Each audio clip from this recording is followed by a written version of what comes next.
제16장 3개월 후. 3개월이 흘렀습니다. XX은행은 변화하고 있었습니다. 모든 지점에서 고객 응대 방식이 달라졌습니다. 직원들은 모든 고객에게 똑같이 친절하게 대했고 고객 차별 사례는 크게 줄어들었습니다. 고객 만족도 조사에서도 점수가 상승하기 시작했습니다. 언론에서도 한빛은행의 변화를 긍정적으로 평가했습니다. 박준석 회장 사건 이후 XX은행의 놀라운 변화. 고객 평등 원칙 도입한 XX은행 만족도 상승. 위기를 기회로.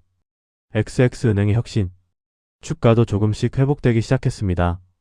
그리고 강남 본점의 김민석 대리에게도 변화가 있었습니다. 어느 날 오후 70대 할머니 한 분이 은행에 들어왔습니다. 그녀는 낡은 옷을 입고 있었고 손에는 낡은 보따리를 들고 있었습니다. 김민석 대리의 창구로 할머니가 왔습니다. 어서 오세요, 할머니. 김민석 대리는 환한 미소로 할머니를 맞이했습니다. 무슨 일로 오셨어요? 저 통장을 만들고 싶은데요. 할머니의 목소리는 작고 떨렸습니다. 그러세요? 어떤 통장을 원하십니까? 잘 모르겠어요. 그냥 돈을 넣어둘 수 있는 통장이요. 알겠습니다. 할머니께 가장 적합한 상품을 추천해드리겠습니다. 김민석 대리는 천천히 쉬운 말로 여러 상품을 설명했습니다. 할머니는 잘 이해하지 못하는 듯 했지만 김민석 대리는 인내심을 가지고 반복해서 설명했습니다. 이 상품이 할머니께 가장 좋을 것 같습니다. 금리도 괜찮고 언제든 돈을 찾으실 수 있습니다. 그래요? 그럼 그걸로 할게요. 네, 그럼 신분증 주시겠어요? 통장 개설 절차는 30분 정도 걸렸습니다. 할머니가 서류를 작성하는 것을 김민석 대리가 옆에서 도와드렸고 모든 절차를 친절하게 안내했습니다. 다 되었습니다. 이게 할머니의 새 통장입니다. 고맙습니다, 젊은이. 할머니는 환하게 웃으며 통장을 받았습니다. 할머니, 앞으로 궁금한 거 있으시면 언제든 오세요.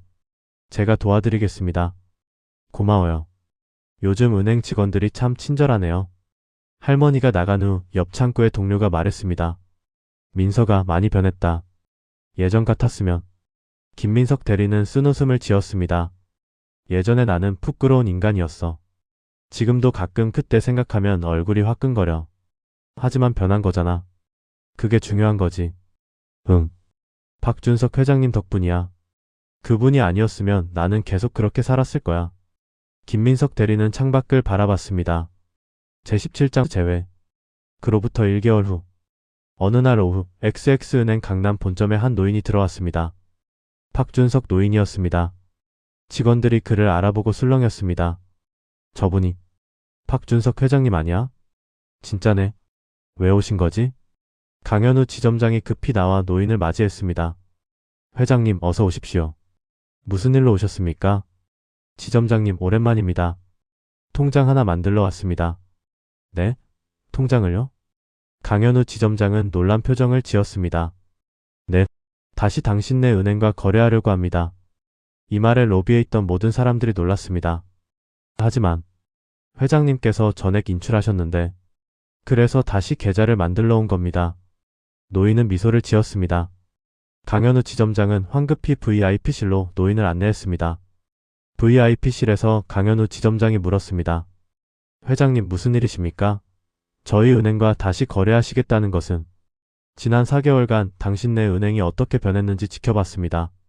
노인은 차를 한 모금 마셨습니다.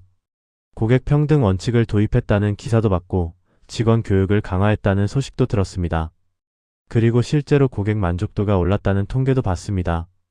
물론 아직 완벽하지는 않을 겁니다. 하지만 변하려고 노력하는 모습이 보였습니다. 그래서 다시 기회를 주려고 합니다. 강현우 지점장의 눈시울이 붉어졌습니다. 감사합니다, 회장님. 정말 감사합니다. 다만 조건이 있습니다. 말씀하십시오. 전액은 아닙니다. 일부만 맡기겠습니다. 그리고 당신네 은행이 계속 변화하는 모습을 보이면 그때 금액을 늘리겠습니다. 알겠습니다. 실망시키지 않겠습니다. 그리고 한 가지 더. 네, 회장님. 김민석 대리가 있습니까? 강현우 지점장이 놀랐습니다. 네, 있습니다.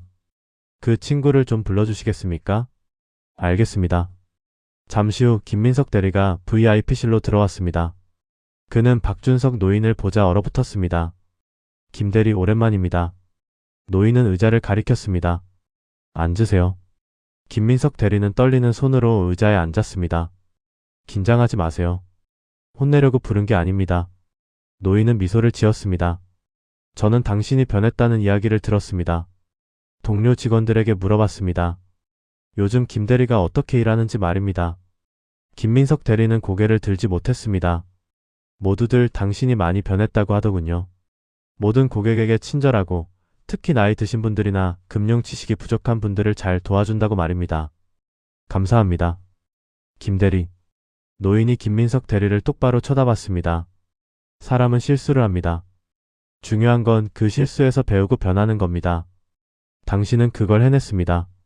김민석 대리의 눈에서 눈물이 흘러내렸습니다. 회장님, 정말 죄송했습니다.